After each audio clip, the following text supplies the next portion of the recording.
Alright guys, welcome back. We are watching Nisemonogatari episode 5. Last time, Shinobu is back. I mean, I guess she was never really gone, but she's in the story.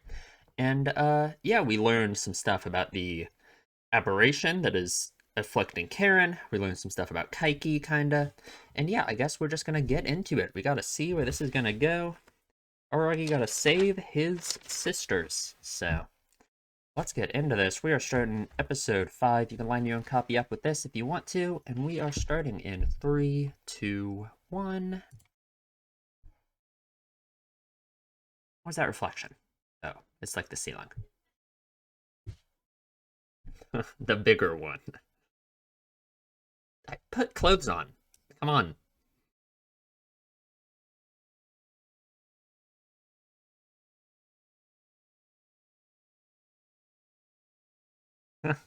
I guess. We have been waiting for these details for a while, it feels like. I guess Karen wouldn't give them. Surely Skihi will. I don't think that's possible. Yeah. That's nice. Oh, never mind. That's less nice.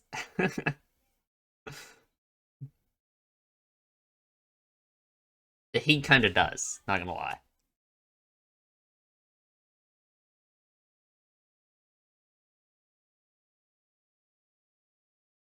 Yeah,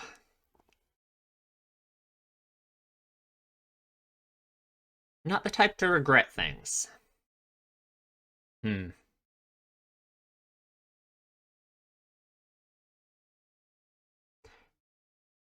Okay, sure. I guess I can understand that, kinda. Yeah, let's start getting into these details, yeah?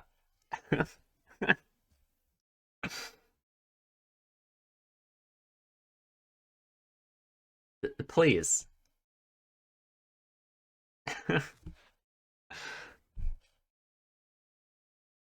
Sure. Platinum?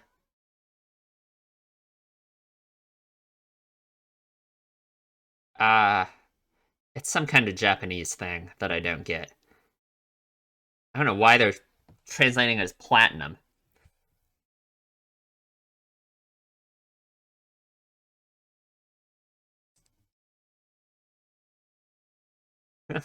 What, she really does not want to give us these details.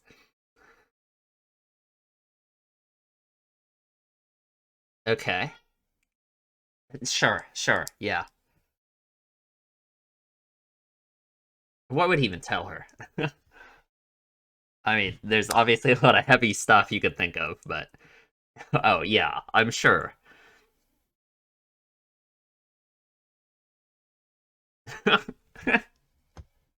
Yeah, that's come on.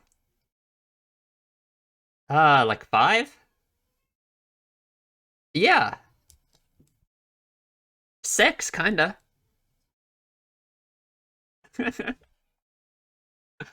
Come on. He has made so much progress. You can't be saying that.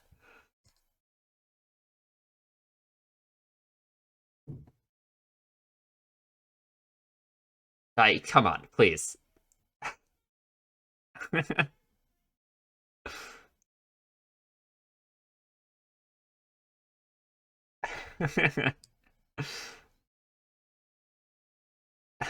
Reopen the wounds, Kizu.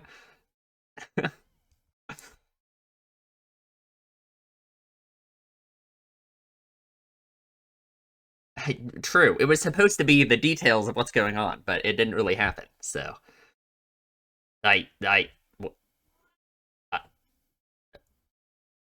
I okay. Great. Thanks. Fantastic. All right. Thank you. I told him to put clothes on, so I don't know. That was a good, that was a good first scene. I'm gonna write down something about Skihi real quick.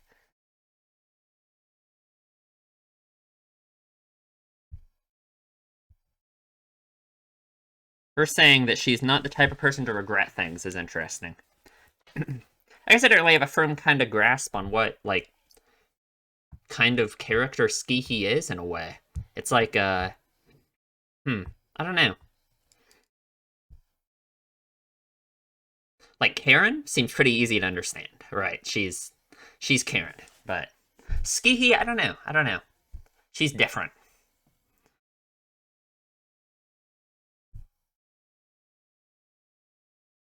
I wonder if we'll get the Senjugahara opening again at some point. If those are the only times we'll get it. Because they've kind of gone back and forth a couple times, haven't they?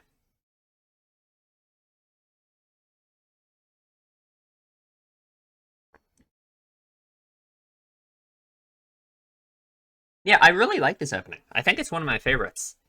It would be hard. It would be so hard to rank them now. Sure, yeah.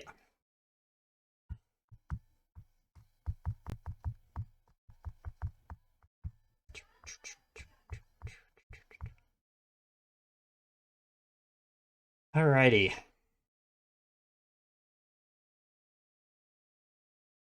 Oh, hi, Kaiki.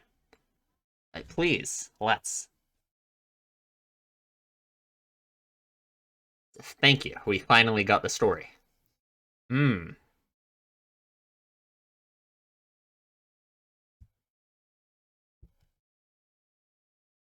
Does he always introduce himself like that?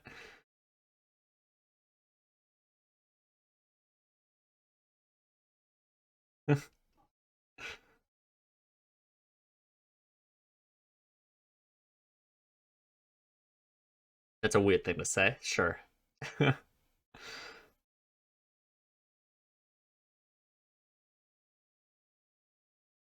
Hmm.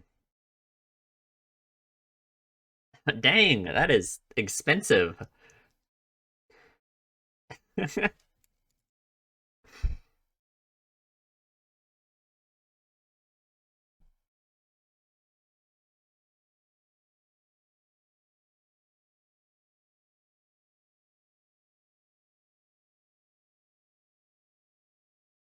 Hmm. Was it Hanakawa?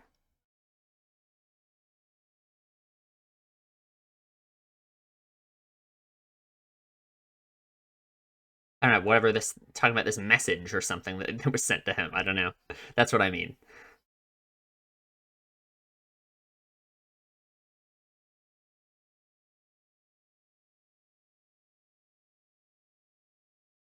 But he's giving them nothing, right?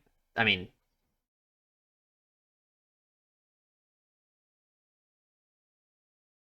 or do they actually do something? Yeah, I guess I'm just thinking of it in the way.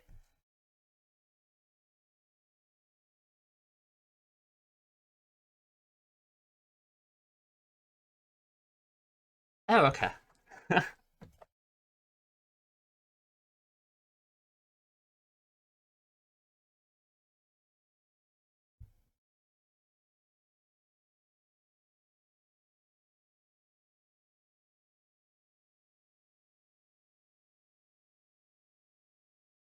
Hmm.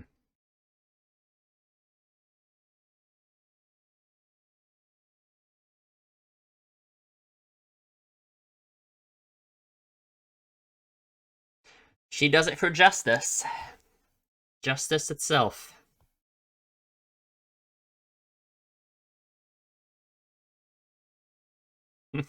Him calling her Araki is. Hmm. Like, obviously, that's her name, too, right? But I'll talk about it. I don't know. I think it's interesting.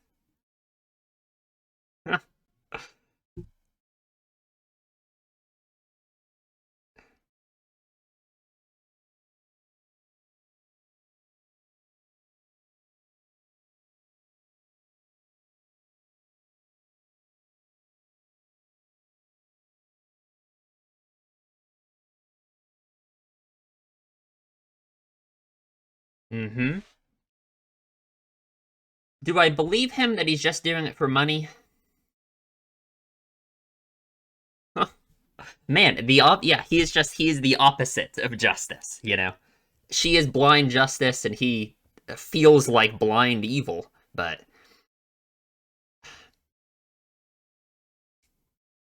I guess it's not blind evil. He's doing it for money.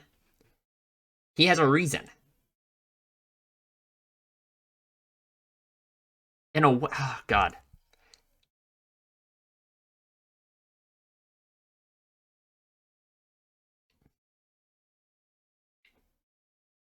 Hmm. That's a line right there. Yeah, I think there is. I think there is a difference, but I get what he means. I actually get what he means. Maybe depending on his explanation, I get what he means.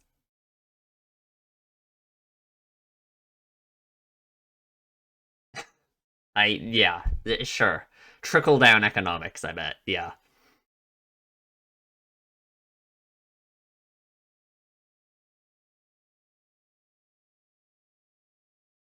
Hmm.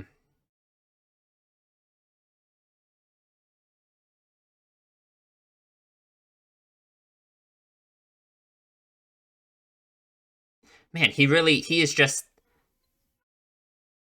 an enemy to the very basic idea of justice itself that Karen and Aragi care so much about, right?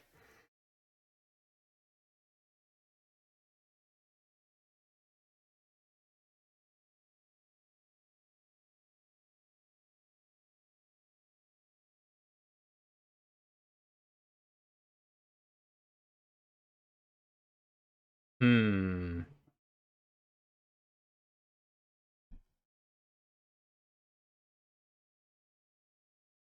Okay. Why didn't you punch him? Hmm. Well, I guess it worked. He afflicted her, I suppose.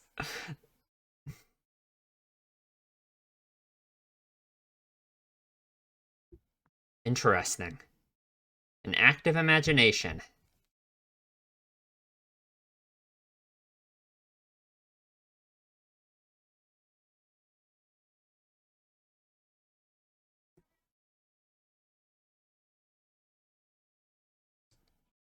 Hmm.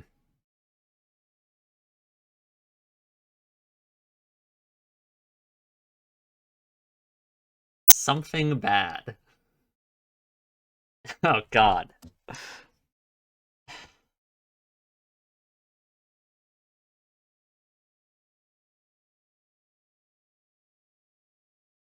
Hmm. Man, this is interesting. This whole money thing. I'm gonna have to think about it. Like, what is money? You know?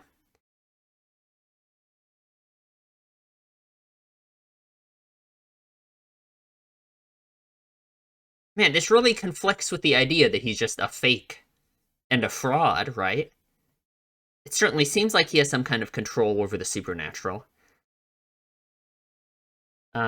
But he also said it's because she has an active imagination. So, oh, hi Hanakawa.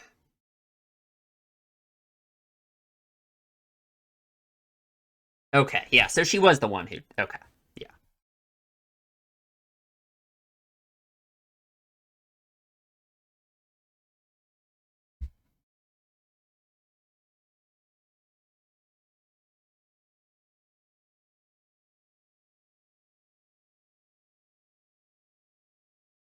Hmm. He feels like, but they're his sisters, and he's very protective, I guess.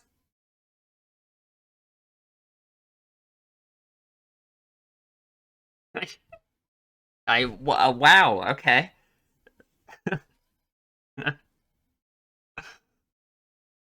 Oh, okay. Why give it to him then? Oh. Hmm.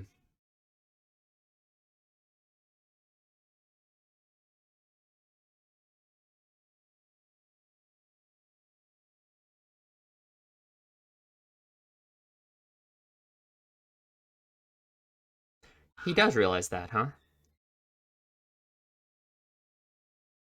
course he does. Yeah, because they're similar to him. That's why he understands it. Mm-hmm. It's like where we talked to Black Hanakawa. Bake. Yeah, no kidding.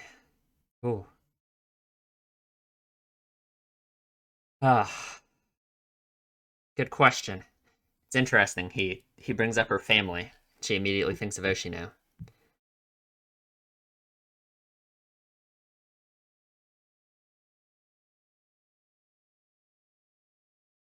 I don't think Oshino is going to fix any of this for you, sadly.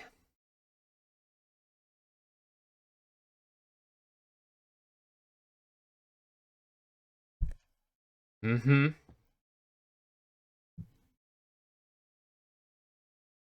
Oh, looks at his shadow. Yeah, she's listening right now, probably, so.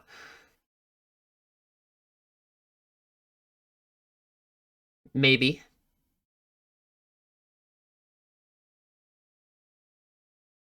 I'm sad we didn't get to see the culture festival.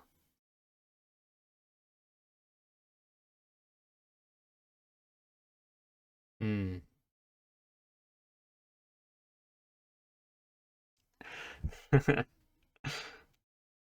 Oh, God. I love Hanakawa so much.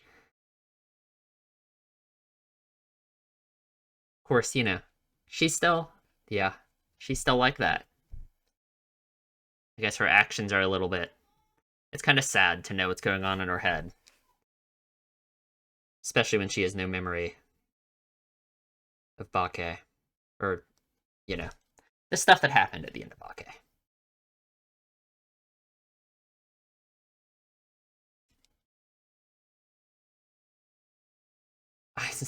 I don't know if we'll be able to get it solved tonight. We'll see about that. Mm-hmm.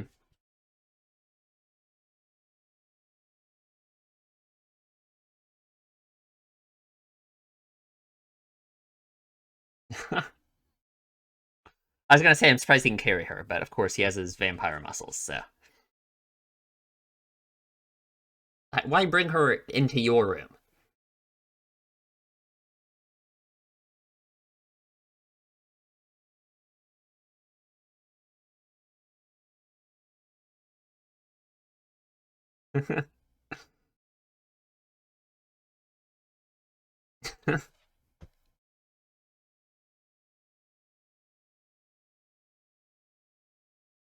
Is she really that weak? She can't do anything?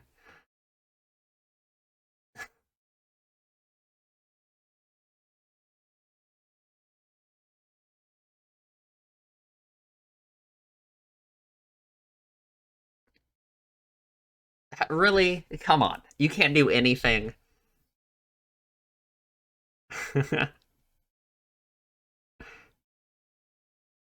Huh?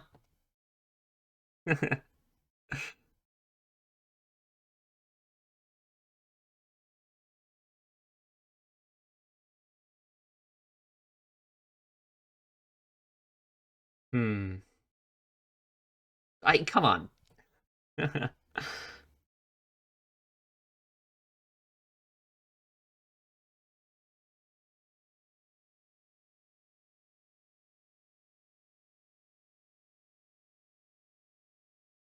Hmm. Right.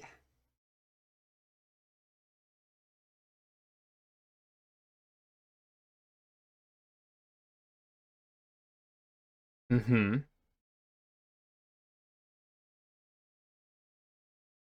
The blood of justice. Man,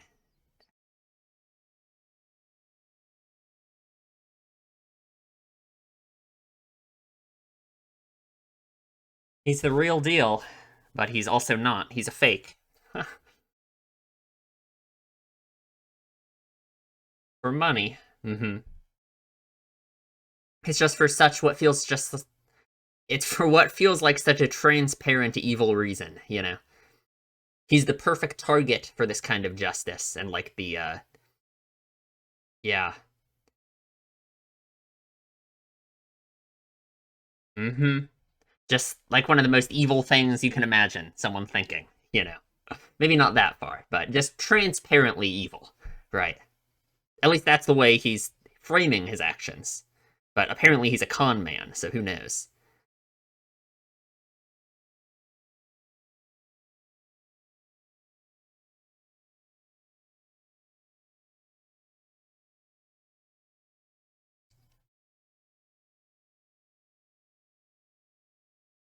Mm-hmm.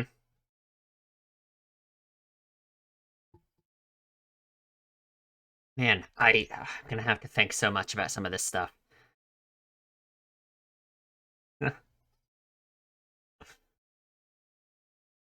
True.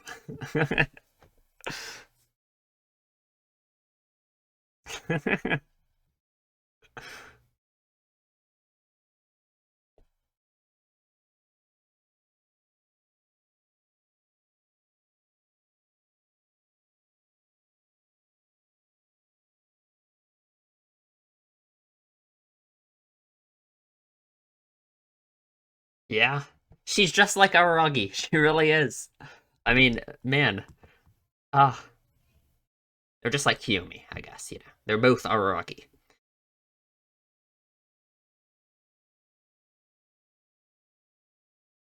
Wow, that's a line.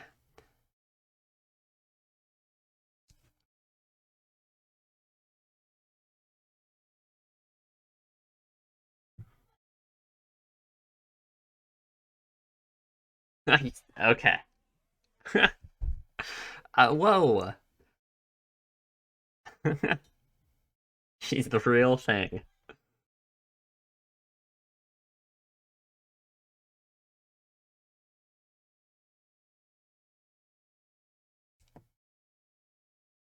Hmm. Of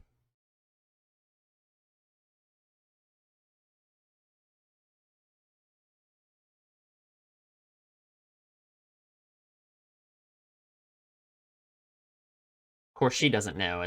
She thinks it could be contagious, obviously.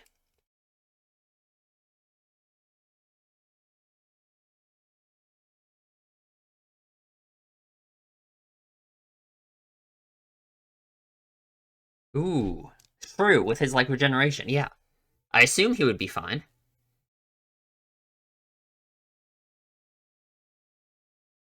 Assuming it's like real and not fake, right?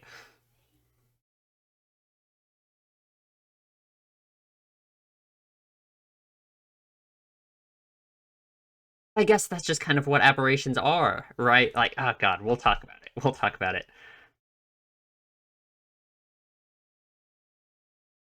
It's an urban. What are you talking about?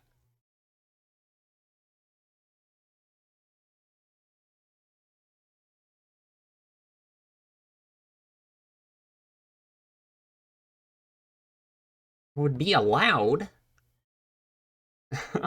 What do you mean?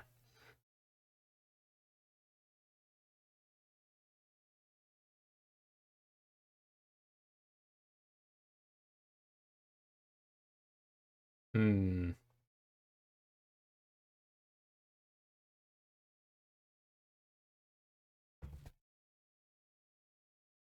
Hmm. Okay. All right. Okay. That's what she meant by I don't know if it's allowed. Okay. Fantastic. Great. Awesome.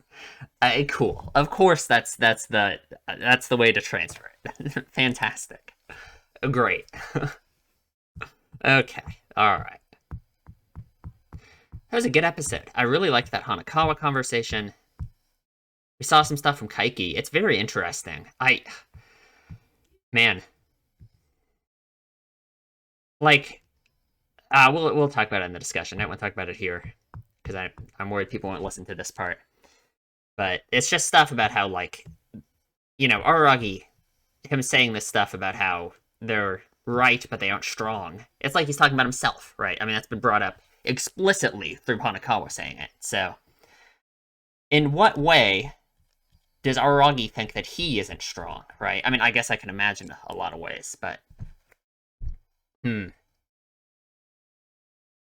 And then money. I don't know. What is money like in a you know, metaphorical sense, I guess. I don't know. I don't really know what it's meant to represent other than just um being part of what makes Kaiki feel so like transparently evil, you know. Even though I don't know if we can trust that completely. It certainly seems like it though. Especially because he scammed Senjigahara too, so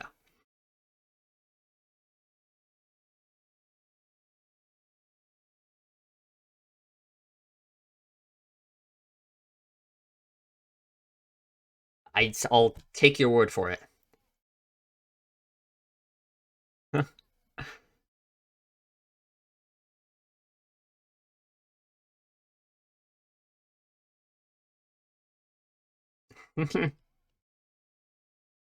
Oh, they are? Okay.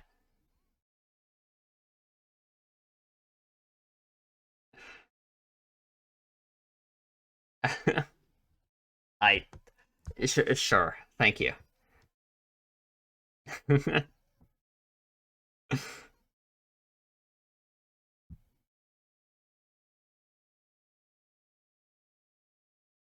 I sure if you say so. I gotta learn Japanese to understand these better, I guess. That's a good episode. We will talk about it in the discussion. Alrighty, that was a good episode.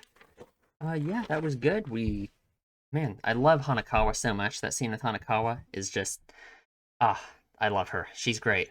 But let's just go through this in order. I feel like that'll be the easiest. I have so many different thoughts about so many different scenes, but I don't want to like I really don't want to lose track. That's what I'm always worried about is I'll forget to like say things because I just go in a random order that doesn't make sense. So let's just go in order. That will be easiest, I think. So we have this conversation with Skihi, which it's interesting.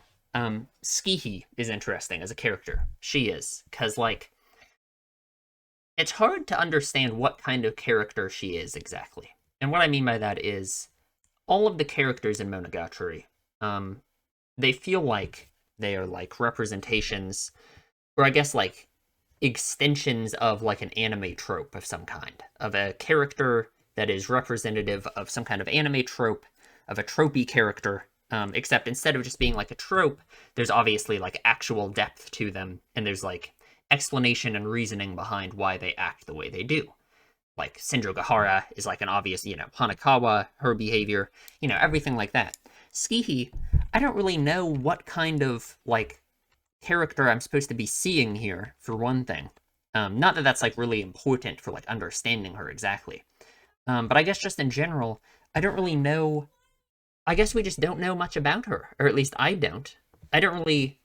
I feel like I don't understand a lot of stuff about her yet. I guess to be fair, we've only had a couple scenes with her. There's the conversation they had in the first episode of Nise, and then there's this one here. That's pretty much all we've seen from her. Um, hmm. She brings up this idea of regrets, um, which, for one, like, she says she's not the type to regret things, but sometimes she regrets that she doesn't regret something, which I'm just trying to think, what exactly is she even talking about here? What is it that she would regret or regret not regretting in this moment? Um, and I really don't know, to be honest, unless it's just something to do with Karen and the situation she's in now. Um, I don't know. I really just don't know what to think about Skihi yet. I wish I had more to say about her, but I guess we'll see. I guess we'll see more. It's intriguing to me just because I feel like I don't know much about her, and I guess that's just what's intriguing to me. I feel like almost every other character, it became pretty clear pretty quickly, like what they were about, in a way. But not Skihi. She's an enigma. We'll see. She says this thing about being platinum mad, which is some kind of Japanese thing, I guess. I don't really know, like, what. She's not actually saying platinum. I don't know what she's saying, but I don't know. Someone can explain it to me. It has to be something that's, like, impossible to translate. I don't know. It's something. Okay, this scene is very funny. She says, "Tell me something you regret." Um, which, for one, Aragi is a character. We know what kind of regrets he has and like the things he could say. And she says something that's just a little embarrassing. Okay, so something that's no big deal. And she brings up, "Why don't you have any friends?" It's like, um, if that's just like a little thing for Araragi, I don't know what a big thing would be, because that's kind of like the foundation of everything about him. So I think that's funny. Now, hmm, I do want to say, God, this is where it's going to be really hard to not just start going off the rails. Like, so Aragi says here, here's what I used to think. Um, if you make friends, that means your human hardness, which is just, it's the line he said in Kizzy, right? It's just like a weird translation of it. It's making friends lowers your strength as a human, or makes you less human. That's like the more understandable meaning of it, I guess. He says that's what he used to think, which is it's very interesting that he says that he used to think that, you know? Because I guess I believe him. I believe him that everything that he has seen since Bake, mainly since Bake, because Kizu, I feel like, kind of reinforced that idea, if anything, but ever since Bake, at least, it's obvious that he's a lot happier now, and his life is a lot better than it was in Kizu, or probably, you know, at any point before that when he decided to isolate himself and have no friends, you know. It's obvious he's a lot happier, he has friends, you know, I mean, just that alone is like a good thing, right? Not for Araki, maybe, but, it's obvious that now his life has improved a lot. So him saying that it's something he used to think is interesting, because the actual foundation, the reasoning he had for why he thought that he shouldn't have human relationships with other people is like, I think it's so foundational to him and the way he views himself that I literally don't believe him that it's something that can just change that easily, right? And I don't know. I hope I'm not like, I guess I'm not really saying I don't believe him. I'm saying I don't believe that he has done the immense mental work that would be required to change all of the aspects of himself and the way he views himself to actually, like, upend his entire worldview about how he views himself and how he views other people, and everything that came together to make him think that he shouldn't form relationships with other people, right? And I'll say more about this in a minute when we get to the Kaiki and Karen conversation, because I think there's something to say there about this specifically, about Aragi's changing like worldview in relation to Karen and like the way she views justice and stuff, right? You know, I'm not trying to be like an Aragi hater here. I'm just saying I think it is unrealistic to believe that his entire worldview about all of this has changed over the course of like a month or two during Bake, right? That's all I'm saying. We'll talk about it more in a minute. Don't like write a mean comment, tell me that I'm wrong. So anyway, why didn't he put on clothes? Like, come on, man, you gotta, like, what's going on here? So Kaiki and Karen. So Kaiki is interesting. He feels like he is like the embodiment of evil, right? If Karen is justice, then he is evil, right? At least that's the way he is portraying himself, you know? I mean, I guess just in the same way that Karen goes on with these platitudes about how the blood of justice runs through her and she has to punch Kaiki in the face, he just goes on and on talking about how evil he is and how he loves to fool children and how he does it all for money, you know? So he really just feels like this perfect opposing force for Karen, and like for her to, yeah, have someone to punch, which it's interesting because we know Kaiki's a con man. So in some way, I feel like we have to doubt everything he says, even in a situation like this, right? Like, the way you would want to look at it is like, okay, being a con man is evil, being a fraud is evil. So him saying all of this stuff, talking about how evil he is, like, fits with that. But because he's a con man and a fraud and a fake, and he's portraying himself as evil so blatantly here, I feel like we can't just take everything he says at, like, face value, right? Is he really just doing everything for money? I don't know, maybe. But it's like weird, right? No, in a way, I feel like we know that he's not. We know he's not doing everything for money. He came here. We know at least he wanted to talk or see Kanbaru, which we don't really. I mean, who knows what's up with that? But something up with Kanbaru and something with like Kanbaru's mother. Some kind of weird stuff going on with all of that. So that alone is another potential explanation for his actions and why he's here than just this whole money thing. So, yeah, I guess I'm completely positive that in some way he is playing up how evil he is in this conversation with Karen. And I've just remembered as I'm saying this, to be fair, Araragi did say at the start that at the start of the scene, that it's like a reenactment of the events, and that it might not be completely, you know, accurate. So who knows? Maybe, you know, if this is Karen or Skihi telling the story, I'm sure they would paint Kaiki in this way as if he's just pure evil, right? But hmm. So man, I almost want to reread these lines as we go, just because you know, like Karen.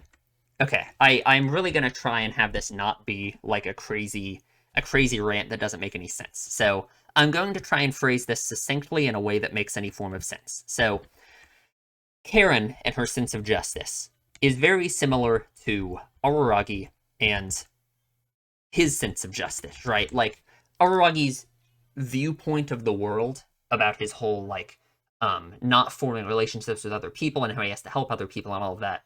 It's just like the same as Karen, right? Like maybe Karen is a little bit more this whole blood of justice thing than Araragi, but I don't even know. They really just feel pretty much like the same to me, right? Karen might be more extreme and show it more. Araragi comes up with like excuses for the reason why he acts the way he does.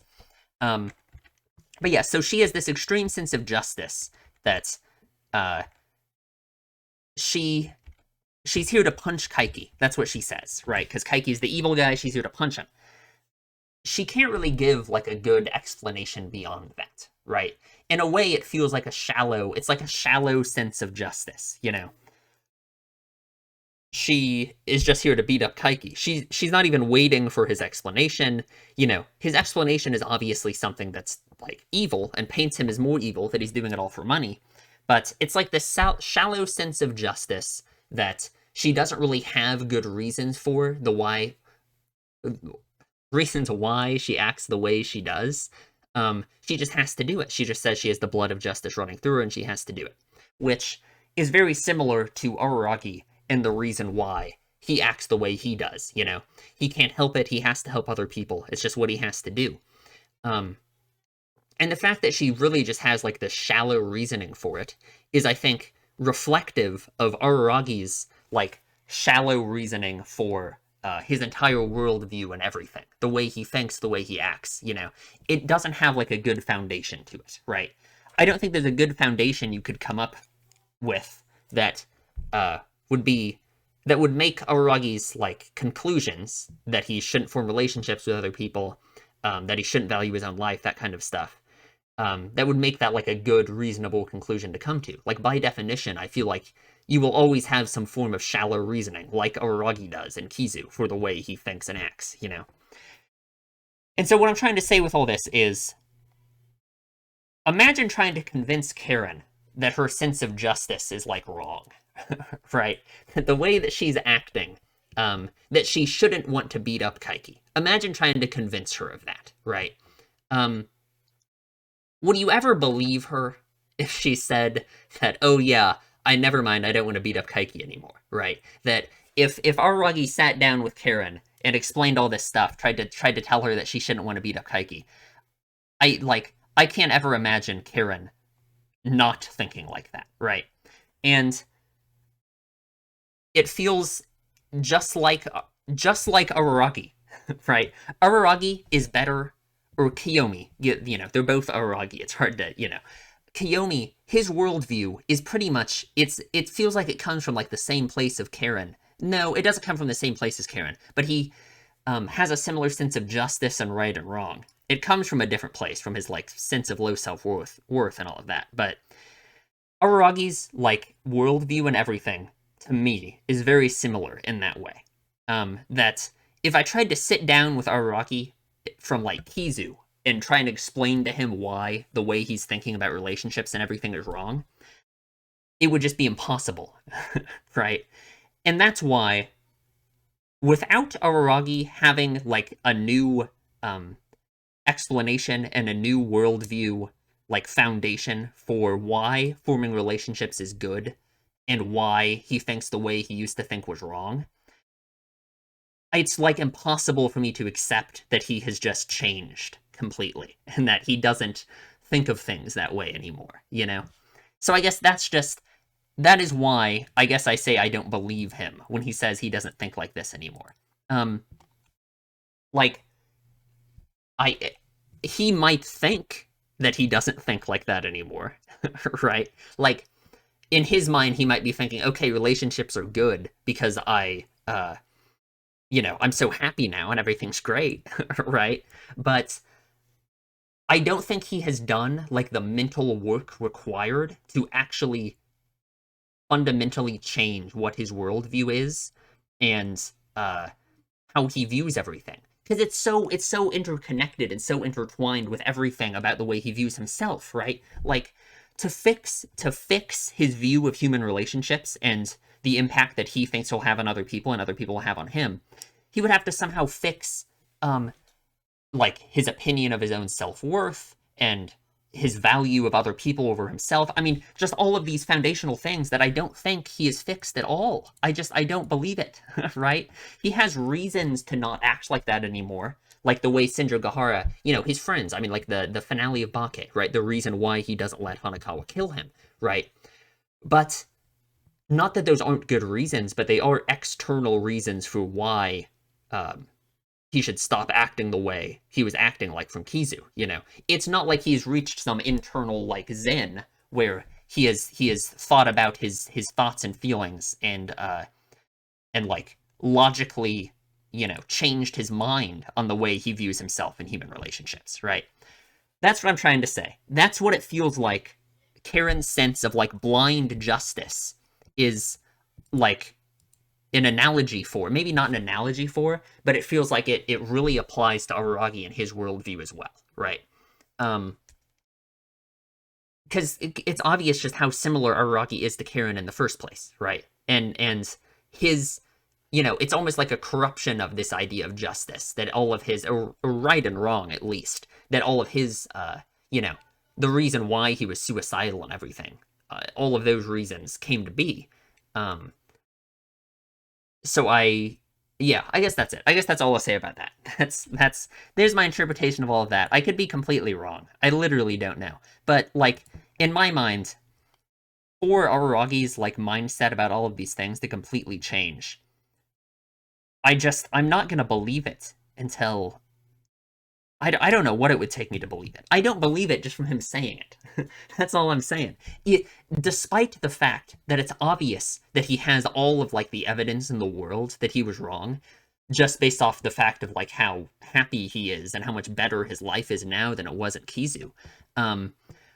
I still don't think that would be enough to like convince him, right? I can imagine completely corrupted ways he could view all of this to think that what he's doing is wrong.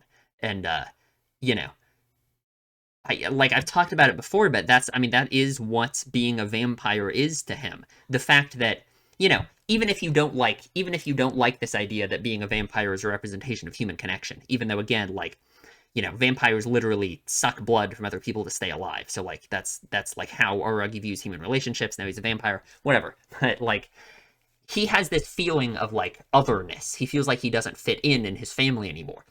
We know since Nisei episode 1, when he was talking about that, like at the very least you can accept that the reason why he feels like he needs to tell his family about being a vampire is because of this feeling of otherness and feeling of not fitting in anymore, this feeling of being changed, that he feels like a different person now, that he doesn't fit in with his family anymore.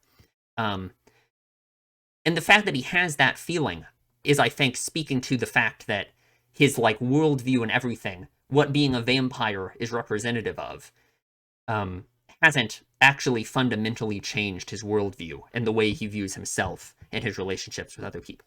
Okay, I got that out. We're good. That's all I want to say about... I'm just going to stop myself there so I don't ramble for a million years. Okay, sure. There we go. So Kaiki's evil. Karen's here to beat him up. So these spells that he's selling, right, are interesting because... Wait, I need to make sure I have recording space. Give me a sec. Sorry. Yeah, we're good. Okay. So these spells that he's selling. I said this during the episode because I wasn't really sure what to make of it, because maybe I'm thinking about this in the wrong way. My interpretation of these spells and curses that he's selling is, the one that a middle schooler used on Nautico and Nadeko Snake and Bake wouldn't have done anything if Nadeko hadn't activated it herself, right? So my interpretation of it was these spells and curses don't do anything. And he's just a fraud and a con man and a fake, right? He's just selling these fake curses that don't do anything. But I guess we have gotten information 2 times now from Karen and from Nadeko saying that these spells and curses are in some way affecting people's relationships. Which I don't really know what that means exactly. But, like, based off what he says to Karen here as well about the bee, are they real? Are they fake? I don't know. And I guess that's the point, right? We don't know, because Kaiki's a con man and a fake. But what he says here to Karen after he inflicts her with the bee is, you must have an active imagination, right? So, is it real? Are these curses real? Or are they in some way playing off the person's imagination, right? But then again, I mean, it's obvious that Karen is sick in some way. So, like, God, I don't know. I really don't know what to think. And I guess I feel like that's the point with his behavior and the way he's acting, right? Is, like, he is selling these curses that are... I don't know. I don't know if they're real or fake. I really don't know. I don't know what to think about it. We have opposing, you know, the fact that he says he's a con man, I would automatically think they must be fake. But because he's a con man, and his behavior is making me think that they're fake, maybe they're actually real, alongside Karen's behavior, after he afflicts her with the bee. So, I literally don't know. I don't know what to think about it. I have no idea. But I guess that's the point, right? That is the point of his behavior, because he's a fraud and a con man and a fake. So, I don't know. And yeah, to bring it back to this idea of justice versus him being, like, the purely evil one, you know, he brings up the idea that they aren't even that different. And I guess I kind of agree, you know. She has, like, these shallow reasons for believing in justice and that she needs to come and beat him up. And he kind of offers these shallow reasons, if you want to call money a shallow reason, for his behavior and just being evil, you know? Like, if you have shallow reasons either way for being on the side of justice or being on the side of evil, what difference does it make, you know? If you don't have, like, a good reason behind it in the first place. At least he's making money from it, you know? So, yeah, I don't know. I like that. I think it's interesting. And yeah, he inflicts her with the bee. I still, it's weird. I don't know if it's real or not, you know? You know what I mean? Like, I guess, it's just so different than, like, other stuff we've seen, you know? This idea of, like, being able to inflict someone with an aberration. I mean, I guess it happened to Nadeko, kind of, but she kind of afflicted them on herself, so... Like, what would the bee represent for Karen? You know? I don't know. It feels so weird. It feels so different than other aberrations we've seen. I really don't know. I don't know what to think about it. But I guess she is sick, so I guess it's real. But he is a fraud and a con man and a fake, so who knows? I really don't know. I don't know what to think about Kaiki. Fantastic conversation with Hanakawa. I love Hanakawa so much. She's, like, my favorite. And, like, to bring back this whole, you know, to bring back the idea of this whole Araragi and his, like, sexual, reactions to characters in, like, situation, like, you know, she says this to him, he reacts in this way. It's really, you know, yeah. You know, he is more comfortable expressing these types of feelings with Hanakawa because of the emotional connection he has with her and the way he feels about her, you know? At the same time, like, the way that she says, if you use it, I'll hate you forever. Man, I feel like you can really, really take something from that, right? It's like, he has this emotional connection to Hanakawa, and they obviously, like, she reciprocates it a lot. But because of their behavior and the way they both are, and the fact that they would really be, like, the worst imaginable people for each other if they were actually, like, in a relationship, I just feel like this, I don't know, this whole her giving him this ticket, but it actually being if he uses it, she'll hate him forever, I feel like that's just, man, you can... I don't know. I feel like it speaks to that same idea, I guess, of them being like actually terrible for each other if they were ever actually in some kind of serious romantic relationship, you know. I mean, I guess in a way it doesn't even have to be a serious romantic relationship. I feel like they've ended up hurting each other significantly, even just, you know, just from like what we saw at the end of Bake, right? I guess that's kind of hinges on Hanakawa having this feeling that she wants to be in a romantic relationship with Araki. So I guess if that was fixed or solved in some way, maybe the problems that they have for each other would also be, you know, lessened. But hmm.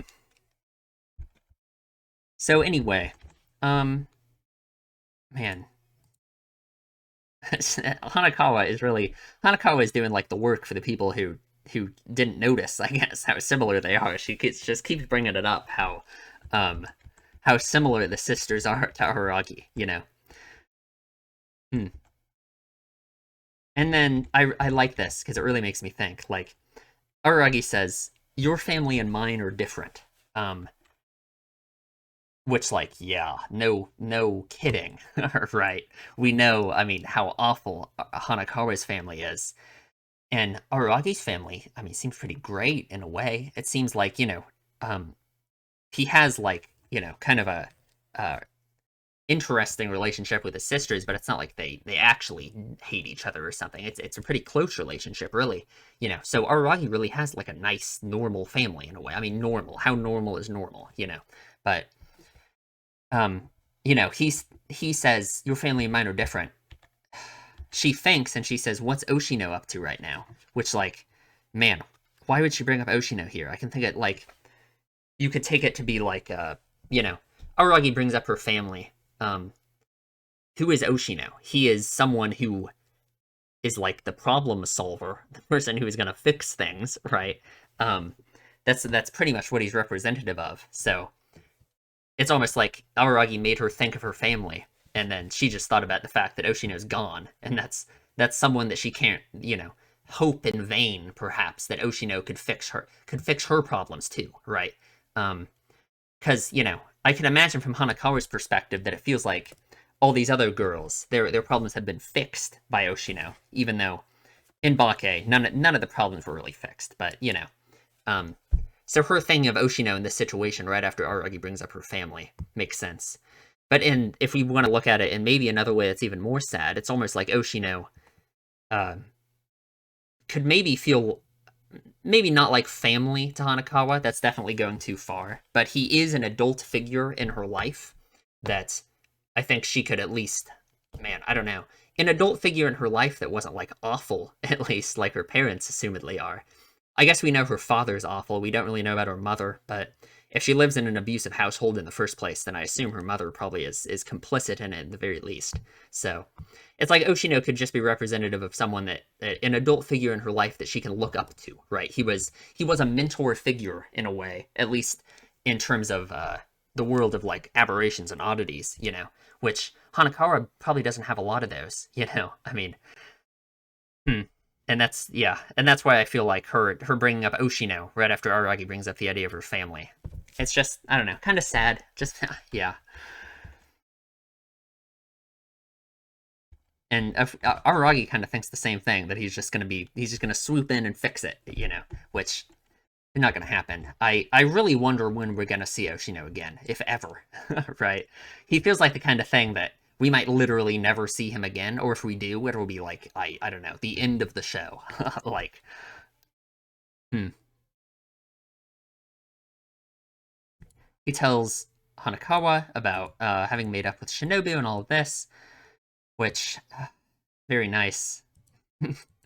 um, and like you know, um, Aragi saying this thing about how it's taken a long time for him to make up with Shinobu. Um, it really is. It makes me feel like, in his mind, he must be feeling like he's really playing catch up with this whole like with everything in his life. You know, like if he's had this realization on some level that um he should form relationships with other people, that relationships with other people are okay, that he's more okay with forming them now that he used to be, at least. he really must feel like he's playing catch up and that he has a lot to do, that he's been slacking on the job, right? That his life was in such a mess and was such a just it was just such a dumpster fire for so long. And now he has all this catch up to do. He's studying all the time. He's forming he has 5 friends now. Like, good job, yeah, I guess just in his mind, that's really, you know, he got a lot of catch up to do just in his life in general.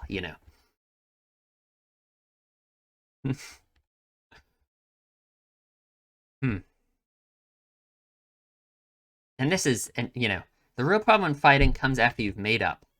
And just makes me think about Araragi and Hanakawa, because they have never had the opportunity to make up, because Hanakawa has lost her memory both times after they've like fought, right? After Golden Week and after Bakemonogatari.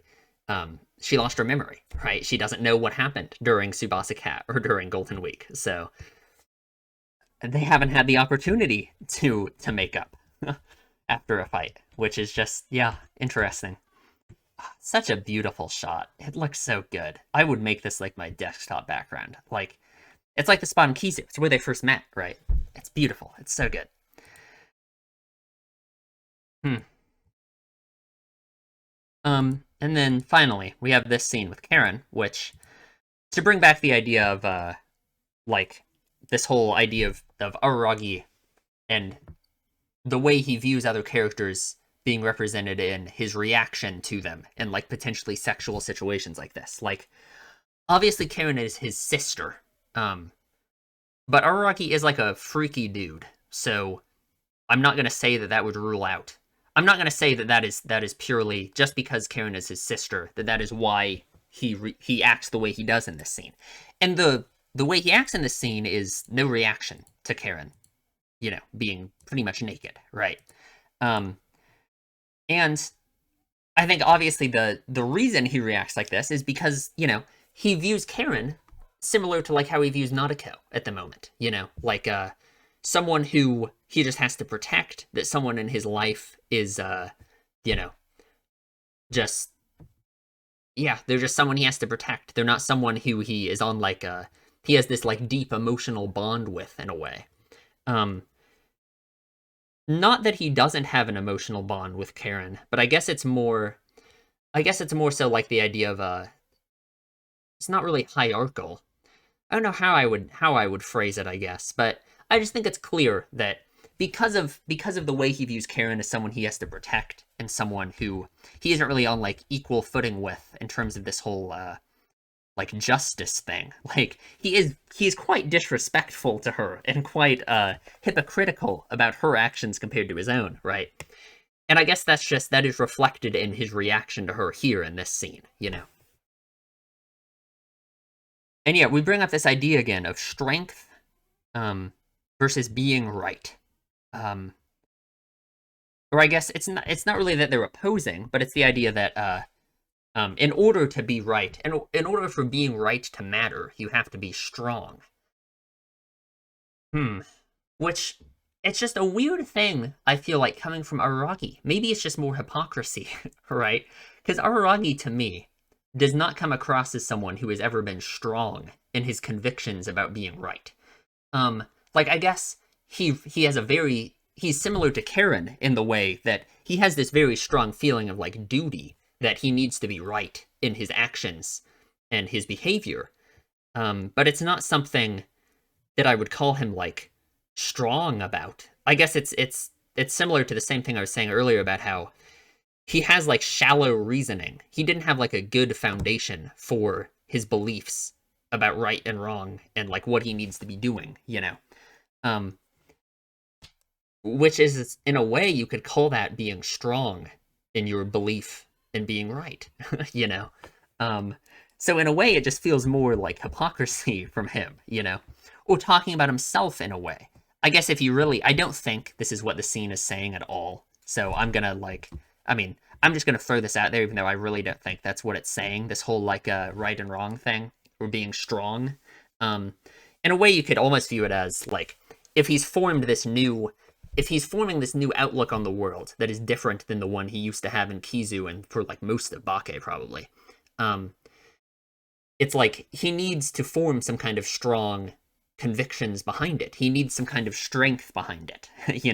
He needs reasoning behind it that makes more sense than just this shallow justice that like Karen feels for why she needs to go beat up Kaiki, or why just justice in general, And I guess that fits along with Aragi being hypocritical still. But I guess if we're just viewing this as, the whole justice, right versus wrong thing with Aragi as well, it really is the same thing, right? Even if he's not strong, even if it's a situation where it's something that he could just ignore because he's not going to be able to do anything about it, he doesn't do that. Like, Karen's completely right, Like, you could say pretty much every situation in Bake was something out of Aragi's depth, was something that he can't fix, And that's why none of the problems in Bake were fixed, right?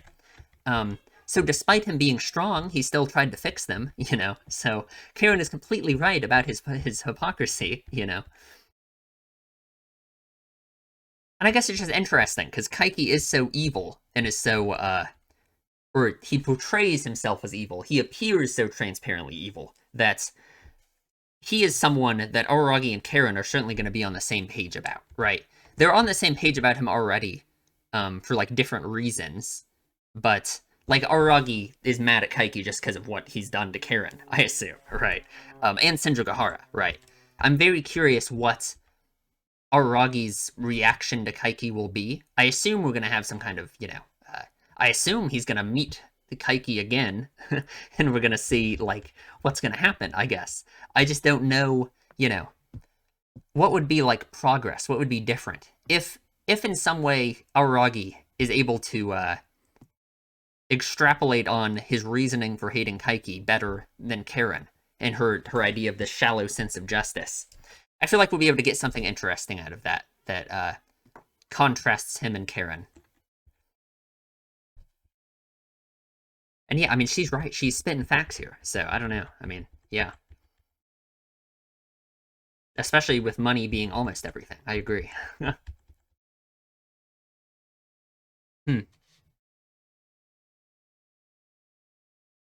She really is just like Aragi. That's crazy. And then he is gonna take her illness by kissing her. So, fantastic. Thanks. Great. Yeah, that was a good episode. I really talked for a long time, but I don't know. I think I did better on this discussion. I hope. I don't know. We'll see. But yeah, leave a comment. Tell me what you guys think. Man, yeah. I'm excited for the next one. I want to see how this is going to end. I am, we still got 2 more episodes of the arc, so, man, it's been a long arc. But yeah, we'll see. Leave a comment. Tell me what you think, and I will see you in the next one.